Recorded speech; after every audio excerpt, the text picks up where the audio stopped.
Florida wants to cut taxes and Governor DeSantis is furious about it. And I gotta admit, I'm behind him 100% on this. And I think you're gonna be too. Because the truth is, people are actually mad about this tax cut because politicians do not listen. All right, let me calm down a little bit. Right now, lawmakers are hyping up this tax cut like it's some kind of gift to the people. But it's not what people are actually struggling with. People in Florida have been screaming that they need help, and the only one listening is DeSantis.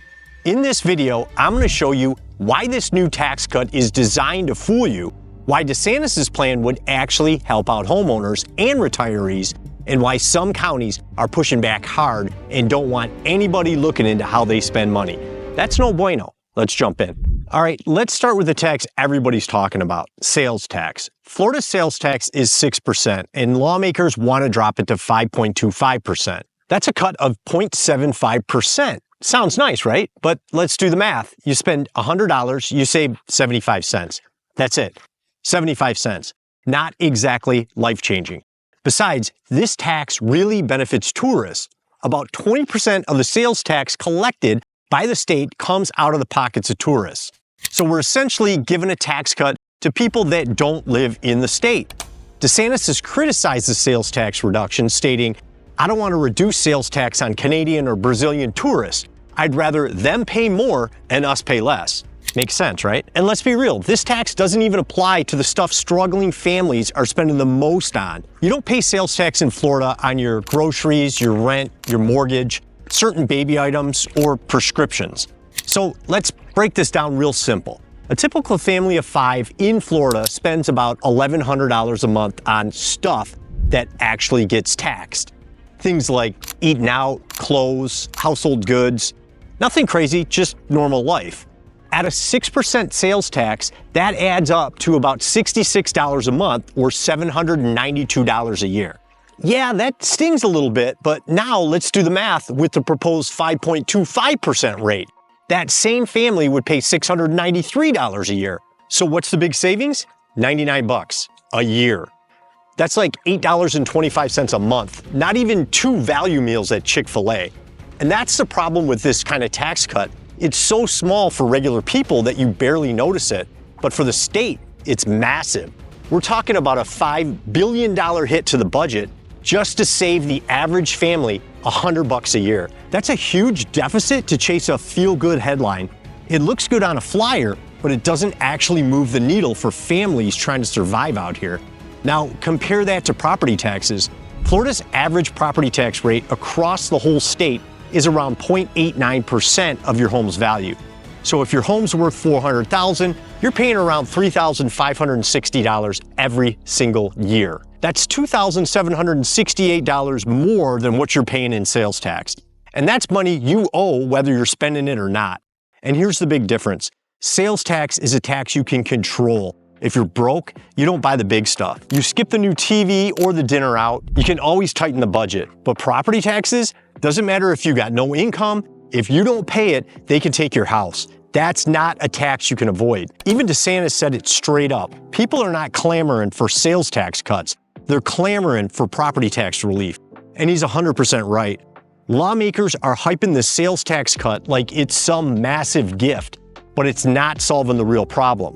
People aren't drowning because of sales tax. They're drowning because of property tax. That was cool. Listen, people always ask me if I edit my own videos. I don't. I got a virtual assistant or VA that does it for me. And Wise VAs can get you your own virtual assistant too. They'll find you a rockstar assistant in under 7 days. Trained, onboarded, and ready to work without you doing any of the hiring headaches. And it's not just for video editing. These VAs can handle admin work, bookkeeping, customer support, marketing, anything you need. It's 100% risk-free, so you don't pay until you love your VA. And if it's not the right fit, they'll replace them for you for free. Rates start at around $1,500 a month for a full-time dedicated VA. Go to wisevas.io/grant to book a free discovery call. I'll also drop the link in the description below this video. Now here's the real problem with property taxes. You can pay off your house completely, no mortgage, no loan, and still lose it if you don't pay your property taxes. That's insane. You bought the home, you own it, but the government still charges you thousands of dollars a year just to stay in it. And if you can't pay, too bad. They can take your house. That's not fair. It's like paying rent to the government for the rest of your life. And it gets worse. Your property taxes are based on what the government thinks your house is worth, not what you actually paid for it. So if you bought a house in St. Pete 20 years ago for $80,000, and now the city decides it's worth $400,000, guess what? You're getting taxed like it's a $400,000 home, even though you've never sold it, even though you've never seen a dime from that so-called value. You're basically getting taxed on an imaginary profit. That's called an unrealized gain, and it's not money in your pocket. You don't actually benefit unless you sell the house. Until then, it's just paper value, but the government doesn't care. They want their cut now. This hits retirees the hardest. These are folks who've worked their whole lives, saved, paid off their homes, and now they're on a fixed income. Maybe they got Social Security or a small pension, and now they're being told, hey, cough up $3,000 a year or lose your home. Oh, and by the way, property taxes go up every year. How's that fair? Here's the crazy part. Renters don't pay their fair share when it comes to property taxes. Yeah, a small chunk of their rent goes towards it, sure, but let's be honest, it's nothing close to what actual homeowners are on the hook for. I know a guy who rents out 3 rooms in his house. He lives there, right? So his property tax bill doesn't change whether those rooms are empty or full. But those 3 tenants, they're living there, using the roads, sending their kids to school, calling the cops or fire department if something goes wrong, and they're not paying a dime in property taxes. Homeowners are carrying the whole load, and a lot of folks who rent are getting a free ride on the backs of people who actually own property. That's why this isn't just another tax, it's an oppressive tax, because you're paying for services everyone uses, but only homeowners are getting stuck with the bill. And worst of all, you can't escape it. Doesn't matter if you're retired, broke, or living on a fixed budget, if you own a home, you're gonna pay up, or they're gonna take it from you. That's not fair. That's robbery with paperwork involved. Now here's where Uncle Ronnie D comes in. He was actually trying to do something bold. First, he wants to eliminate the state's portion of your property taxes, the part that helps fund public schools. It's called the Required Local Effort, or RLE. If you own a home in Florida, that's a piece of your tax bill every year. DeSantis wants to replace that portion using state reserve money, just for 1 year. And if it works, every homesteaded homeowner in Florida would get around $1,000 back in property tax relief. That would impact more than 5.1 million properties across the state. So yeah, that's not nothing, but he's not stopping there. He's pushing for a constitutional amendment to go on the 2026 ballot, and this is where it gets interesting. The goal, to significantly reduce or even eliminate property taxes altogether. Sounds like a great plan to me, but he can't just put it on the ballot himself. That's not how it works in Florida. If you want to change the state constitution, you need 60% of lawmakers in both the House and Senate to vote yes on a joint resolution. Then it goes to the people, and 60% of Florida voters have to approve it for it to actually happen. So DeSantis is working with lawmakers to get this on the 2026 ballot. That's the only shot this has, but lawmakers have already turned their backs on him once, so unless people speak up and put pressure on them, this whole thing could stall before it even gets to a vote. So while politicians are arguing about sales tax, DeSantis is quietly trying to restructure how property taxes work in Florida for good. That's a huge deal, and it's why I'm glad he's our governor. So what are the rest of Florida lawmakers saying about this? Well, House Speaker Danny Perez, he's the guy who first pushed the sales tax cut, says he's open to working with DeSantis and wants to cut government waste. Sounds great on paper, but here's the thing. You can't claim to fight waste and ignore where the real pain is. And it's not sales tax, it's property tax. That's what's draining people. Then there's Senate President Ben Alberton. He says he's being cautious and doesn't want to cut too deep and leave Florida in a financial hole. I get it. It's good to be cautious, but you still need to take action. And the good news is, Florida manages its budget exceptionally well compared to states like New York. Despite having a similar population, Florida's state budget is roughly $116 billion, while New York's exceeds $239 billion.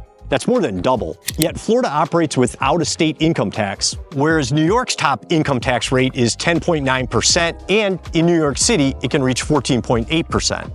Florida spends money wisely, so people who live here get to keep more of their own money. That's why more families and businesses are moving to Florida, while a lot of people are leaving New York. We also fund schools, roads, and safety without crushing people with income tax. So don't tell me there's no room to help homeowners. There is. We just need leaders willing to go after the right target. But instead, we're getting what I call political cover. Sales tax cuts are safe. They look good on campaign flyers, but they don't fix the actual problem. They don't challenge local spending. They don't require anyone to take a hard vote or risk pushback from school boards or county commissions. Now, when Albritton was asked if he's going to support DeSantis' plan to cut property taxes or Speaker Perez's plan to cut the sales tax, he didn't give a straight up yes or no. And now, he's offering his own suggestion, eliminating the sales tax on clothing and shoes priced at $75 or less. This seems pretty weak to me. Now, if Albritton really wants to be helpful, I got a tax cut plan for him. I call it a family essentials package, a resident-first alternative to that tourist-friendly 0.75% sales tax cut that even DeSantis doesn't like. Start with no sales tax on hot, prepared foods from grocery stores. This helps real people, folks working their butts off, who just want to grab a hot meal or a sub from Publix without getting taxed for being too tired to cook. Next, make pet food tax-free. Pets are part of the family, and that savings would go straight to the Florida residents who are already stretched thin. Then pair that with Albritton's own idea. No tax on clothes or shoes up to $75. Now you got something people would actually feel.